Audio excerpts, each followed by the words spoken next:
మొన్న ఒక సంఘటన చూసాం. ఒక తోటికోడలు కొడుకుకి జ్యూస్ అని చెప్పి యాసిడ్ నోట్లో పోసింది. దాని గురించి మాట్లాడుకున్నాం. అయితే ఇన్స్టాలో దీని గురించి రీల్ పెడితే ఎవరో ఒకరు కామెంట్ పెట్టారు. ఒక అమ్మాయి భార్యాభర్తలు ఇద్దరు కూడా సాఫ్ట్వేర్ ఉద్యోగాలు చేస్తూ ఉంటారంట. అయితే ఇక్కడ ఊర్లోనూ అత్తగారు ఇంకొక తోటికోడలు, వాళ్ళు పెద్ద తోటికోడలు అవుతుందంట అమ్మాయి, ఇక్కడ ఇండియాలో ఉంటారంట. ఈ బావగారు తోటికోడలు ఎవరైతే ఉన్నారో ఆ అమ్మాయి పెద్దగా చదువుకోలేదు, వాళ్ళకి ఆస్తులు ఏమీ లేవు, చాలా తక్కువ స్థాయి నుండి వచ్చిన అమ్మాయి.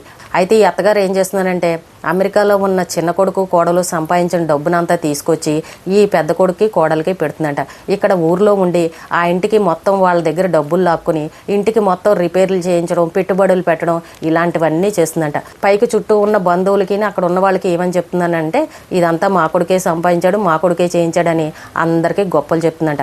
అక్కడేమో చిన్న కొడుకు సంపాదించి అంతా వీళ్ళకి పెడుతుంటే ఇక్కడేమో ఈ అత్తగారును తోటికోడలు బావగారులు వీళ్ళేమో మేమే సంపాదించి పెట్టుకున్నామని ఇలా గొప్పలు చెప్తుంది. అయితే ఆ అమ్మాయి ఏం చెప్తుందనంటే మా తోటికోడలు ఏమీ చదువుకోలేదు, అసలు వాళ్ళు డబ్బున్న వాళ్ళు కూడా కాదు, నేను ఒక మంచి రిచ్ ఫ్యామిలీ నుండి వచ్చాను, మా ఆయన నేను అమెరికాలో ఇద్దరం సాఫ్ట్వేర్లుగా చేసి ఇంత సంపాదిస్తుంటే మా డబ్బు తీసుకొని మమ్మల్ని లోకు చేసి మాట్లాడుతున్నారు, మమ్మల్ని ఇష్టం వచ్చినట్టు మాట్లాడతారు, మా డబ్బు అంతా తీసుకువెళ్ళి మా అత్తగారు ఆ పెద్ద కొడుకు పెడుతుంది, మరి అది తప్పే కదండి.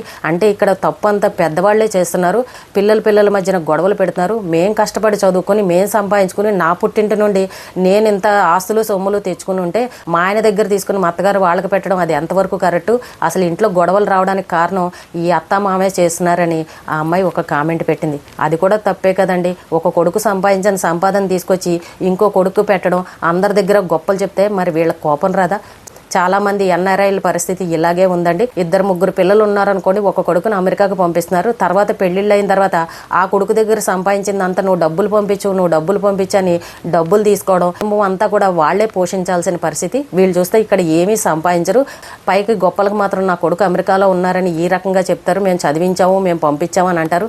కానీ ఇక్కడ మేము ఎన్ని కష్టాలు పడుతున్నామో ఎన్ని ఇబ్బందులు పడుతున్నామో అవి మాత్రం ఎవరికి కనిపించవు.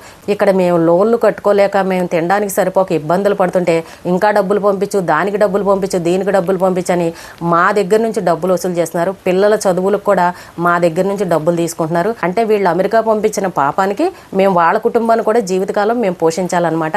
అంటే ఏమి గట్టిగా మాట్లాడలేని పరిస్థితి. ఏదైనా అన్నామనంటే అదిగో కోడలు ఇలా అనేసింది, కోడలు అలా అనేసింది అని చెప్పేసి బంధువులు అందరి దగ్గరే చెప్తున్నారు. మా ఆయన చూస్తేనేమో అమాయకుడు, మా అత్తగారు ఎంత అడిగితే అంత డబ్బులు పంపిస్తూనే ఉంటాడని ఒక అమ్మాయి కామెంట్ పెట్టింది. కుటుంబంలో ఒక కొడుకు బాగా చదువుకొని అమెరికా వెళ్ళాడు అనుకోండి, మిగిలిన వాళ్ళకి పండగనే చెప్పాలి. ఎందుకంటే నిన్ను చదివించాం కదా, బోల్ డబ్బు ఖర్చు పెట్టి అమెరికా పంపించాం కదా, వాడిని కూడా నువ్వు చూసుకో, ఎందుకు పెట్టవు, నువ్వు ఊరికనే వెళ్ళావా అక్కడికని ఈ రకంగా సాధించే వాళ్ళు కూడా ఉంటారు. అంటే ఇక్కడ తప్పు పెద్దవాళ్ళదే తప్పు. ఒక పిల్లలకి చదువు అవ్వలేదు అనుకోండి, ఇంకా వాళ్ళ తిప్పలు వాళ్ళు పడాలి అంతే. ఎవరేం చేస్తారు? ఇప్పుడు చేతుకున్న 5 వేళ్ళు ఒకేలాగా ఉండవు కదా. ఒకరు బాగా చదువుకోవచ్చు, ఒకరికేమో చదువు అవ్వకపోవచ్చు. దానికి మిగిలిన వాళ్ళు ఏం చేస్తారు చెప్పండి? పెళ్లి కానంతసేపు కూడా పిల్లలు ఎంత సంపాదించినా ఉమ్మడి కుటుంబంలో పెడతారు. కానీ పెళ్ళిళ్ళు అయిపోయి వాళ్ళ ఫ్యామిలీలు వాళ్ళకి వచ్చి వాళ్ళ పిల్లలు వాళ్ళకి వచ్చిన తర్వాత ఇంకా నువ్వు పెట్టరా, జీవితకాలం పెట్టరా, వాడి పరిస్థితి బాగోలేదు, నువ్వు మంచి స్థాయిలో ఉన్నావు, నువ్వు అమెరికా వెళ్ళావు, నువ్వు డాలర్లు సంపాదిస్తున్నావు, మరి వీడిని కూడా చూసుకొని ఈ తల్లిదండ్రులు వెళ్ళి అమెరికాలో ఉన్న వాళ్ళ మీద పడితే వాళ్ళు ఎందుకు చూస్తారు చెప్పండి? వచ్చిన కోడళ్ళు ఊరుకుంటారా? జీవితకాలం అన్ని ఖర్చులు నువ్వే చూసుకోరా, వీడిని కూడా నువ్వే చూసుకోరా అని అంటే అది ఎంతవరకు కరెక్ట్? అయితే ఆ అమ్మాయి చెప్తుంది దీనికి అంతటికీ కారణం అత్త మామేనండి, వాళ్లే చేస్తున్నారు. ఇంకా వాళ్ళ మాటకి ఎదురు చెప్పలేక ఇంకా డబ్బులు పంపించడం అవుతుంది. అంటే అక్కడ కుటుంబాన్ని కూడా మేమే పోషించాలి. పైగా పోనీ ఇంత డబ్బు పెడుతున్నాం, మాకేమన్నా రెస్పెక్ట్ ఇస్తున్నారని అంటే మా తోటికోళ్ళు మహాగయ్యాలి, వెళ్ళినప్పుడల్లా ఏదో ఒకటి అంటుంది, రుబాబుగా మాట్లాడుతుంది. దాని దగ్గర డబ్బు ఏమీ లేదు, పేదింటి నుండి వచ్చింది, అయినా సరే డబ్బున్న దాని మీద నాకు రెస్పెక్ట్ ఇవ్వకపోవడం, నేను ఎంత డబ్బు పెట్టినా సరే మర్యాదగా మాట్లాడకపోవడం, ఏదో ఒకటి అనడం, ఇలాంటివన్నీ కూడా చేస్తుందండి. మరి మేము ఎంత డబ్బు పెట్టినప్పుడు ఆ తోటికోళ్ళకి కొంచెమైనా బుద్ధి ఉండాలి కదా. అయ్యో నా పిల్లల్ని చదివిస్తున్నారు, మాకు ఇంత డబ్బు పంపించారన్న ఆలోచన కొంచెం కూడా ఆ తోటికోళ్ళలో లేదు. డబ్బు లేకపోయినా సరే పొగరు మాత్రం మా తోటికోళ్ళ దగ్గర ఉందని ఒక అమ్మాయి చెప్తుంది. చూసారా అండి, ఇలాంటి వాళ్ళు కూడా ఉన్నారు. ఏమీ లే నాకు ఎగిరెగిరి పడుతుందని అంటారు చూసారా, అలాంటి వాళ్ళు. మరి ఆ అమ్మాయి అంత డబ్బు పంపిస్తున్నప్పుడు ఎంత చక్కగా ఉండాలి, వీళ్ళ పిల్లల్ని కూడా చదివిస్తున్నప్పుడు ఎంత మర్యాదగా ఉండాలి. ఇండియాలో ఉన్న ఆ ఇంటికి మేము అస్తమానం డబ్బులు పంపించి ఏదో ఒకటి రిపేర్లని ఇవన్నీ అవన్నీ పెట్టుబడి పెడుతున్నాము, కానీ అందరికీ మాత్రం ఈ విషయం తెలీదు. ఇప్పుడు అందరూ కలిసి ఉమ్మట్లో కలిసి ఉంటున్నారు. రేపొద్దున వాళ్ళు కనుక చనిపోయారు అనుకోండి, అదిగో అంతా మేమే కట్టుకున్నాం, మా అత్తగారు వాళ్ళు మాకే ఇచ్చారని చెప్పేసి మా తోటికోడలు దెబ్బలాడే పరిస్థితి. మేము ఎంత డబ్బు పంపించినా సరే మేము చెడ్డవాళ్ళుగానే మిగిలిపోతున్నాం. రేపొద్దున ఆస్తి తీసుకువెళ్ళి ఆ పెద్ద కొడుకే ఇస్తుంది అత్తగారు కూడాను. మేము పెట్టిన డబ్బు అంతా కూడా గంగలో కలిసిపోయినట్టు అది ఎవరికీ కనిపించదని అమెరికాలో ఉన్న చిన్న కోడలు చెప్తుంది. అది కూడా కరెక్టే కదండి. మరి ఇప్పుడు వీళ్ళు ఎంత డబ్బు పెట్టినప్పుడు ఆ ఇల్లు అంతా ఉమ్మట్లో ఉంది. రేపొద్దున అత్తగారు వాళ్ళు ఆ పెద్ద కొడుకు ఇచ్చారనుకోండి, వాళ్ళ పరిస్థితి ఏంటి అంటే డబ్బు పెట్టేది వీళ్ళును, ఆస్తులు తీసుకునేది వాళ్ళు. ఇప్పుడు అత్తగారు మామగారు ఏమంటారనంటే, ఒరే నిన్ను బాగా చదివించాంగా, నువ్వు అమెరికాలో ఉన్నావు కదా, నీకు ఏ లోటు లేదు కదా, నువ్వు సంపాదించుకున్నావు కదా, ఈ ఆశ నీకెందుకురా, నువ్వు అక్కడ సొంత ఇల్లులు కార్లు కొనుక్కున్నావు కదా, నీ పరిస్థితి బాగానే ఉంది కదా అని ఈ అత్తగారు మామగారు అంటారు. అన్ని ఇబ్బందులు పడుతూ అన్ని లోన్లు కట్టుకుని మళ్ళీ వీళ్ళకి డబ్బులు పంపిస్తున్నారు అన్న విషయం ఎవరికైనా తెలుస్తుందా చెప్పండి. ఇప్పుడు ఆ అమ్మాయి అదే అంటుంది, మేము ఇంత డబ్బు పెడుతున్నాం కానీ మేము ఎవరికి పెట్టినట్టు తెలీదు, అంతా మేమే కష్టపడి చేసుకున్నాం అని అన్నట్టు ఊర్లో అందరికీ బెండప్పిస్తున్నారు. ఎదురు సమాధానం చెప్పలేము. మా ఆయనకి నేను చెప్పినా సరే మా ఆయన వినడు. కుటుంబంలో ఇప్పుడు మళ్ళీ ఇలాంటి గొడవలు మాట్లాడమని అంటే మా ఇద్దరి మధ్య తగువులు ఇలాంటివన్నీ వస్తాయని ఇంకా చూసి చూడనట్టు అలా మౌనంగా ఉంటున్నాం, గొడవలు ఎందుకు పెట్టుకోవడం అని. కానీ ఇలాంటి అత్తగారులు కూడా ఉన్నారు. ముందు ఈ అత్తగారు మామగారులో మార్పు రావాలి. పిల్లలందరినీ ఒకేలాగా చూడాలి. ఒక కొడుకుని ఎక్కువ ప్రేమగా చూడడం, ఇంకొక కొడుకుని తక్కువ ప్రేమగా చూడడం, ఇలాంటివి మాత్రం చేయకూడదు. అందువల్లే కుటుంబంలో తగాదాలు వస్తున్నాయని అమెరికాలో ఉన్న అమ్మాయి చెప్తుంది. చాలామంది ఎన్ఆర్ఐల పరిస్థితి ఇలాగే ఉంది. ఒక కొడుకు అమెరికాలో ఉన్నాడు అని అంటే చాలు, అక్కడ ఉన్న ఇండియాలో ఉన్న వాళ్ళందరికీ ఇంకా పండగ అనమాట. దీనికి డబ్బులు పంపించి దానికి డబ్బులు పంపించని ఫోన్లు చేసి అడుగుతూ ఉంటారు. ఇక్కడ మా పరిస్థితులు ఎవరికీ తెలియదు. మేము తిని తినక రూపాయి దాచిపెట్టుకుంటున్నాము. అది వాళ్ళకి అర్థం కాదు.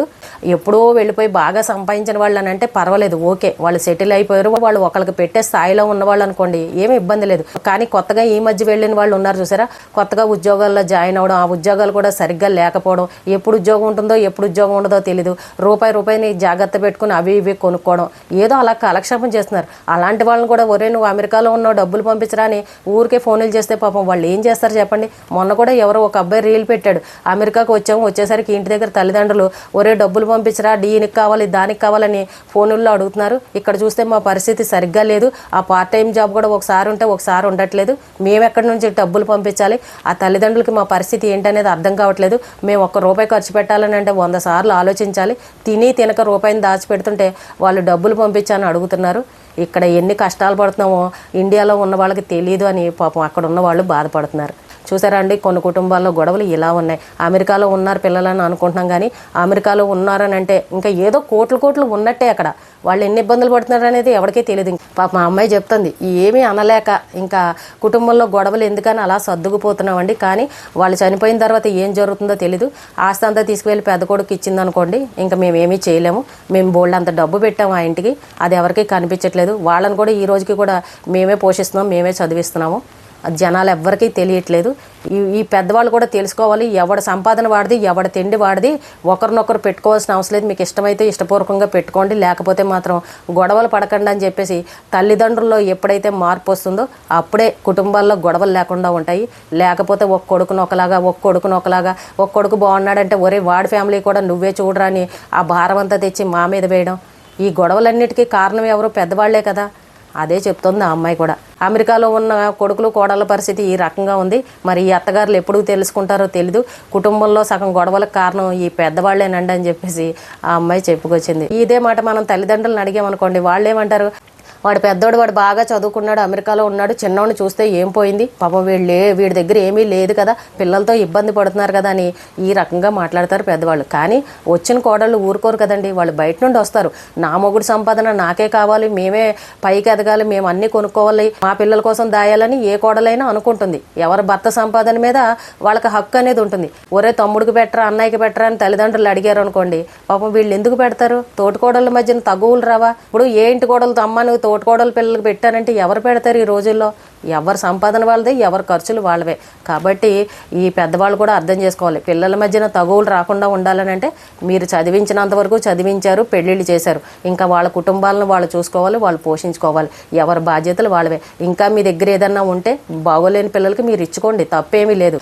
పెద్దోడు సొమ్ము తీసుకొచ్చి చిన్నోడికి పెట్టడం, చిన్నోడు సొమ్ము తీసుకొచ్చి వాడికి పెట్టడం, అంత డబ్బు పెట్టినా సరే ఏమీ పెట్టలేదని వాళ్ళ దగ్గర వీళ్ళ దగ్గర చాడీలు చెప్పడం, ఇలాంటివి చేస్తే ఏ కోడలకైనా కోపం వస్తుంది కదండి.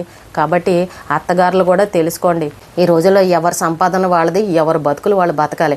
ఒకరు డబ్బు తెచ్చి ఇంకొకరికి పెడితే ఎవరైనా ఊరుకోరు కదా. కాబట్టి పెద్దవాళ్ళు కూడా అర్థం చేసుకోవాలండి. పిల్లల మధ్య తగువులు రాకుండా ఉండాలని అంటే ఒకళ్ళని ప్రేమగా చూడడం, ఒకళ్ళని తక్కువ చేసి చూడడం, పెట్టిన వాళ్ళ గురించి ఎవరి దగ్గర చెప్పకుండా ఏమీ పెట్టలేదని ఈ రకంగా మాట్లాడడం, మీ గురించి మీరు గొప్పలు చెప్పుకోవడం, ఇలాంటివి మానేసుకుంటే కుటుంబంలో గొడవలు అనేవి తగ్గుతాయి. ఈ రోజుకి ఇదేనండి. రేపు మళ్ళీ మరొక మంచి విషయంతో మళ్ళీ కలుద్దాం.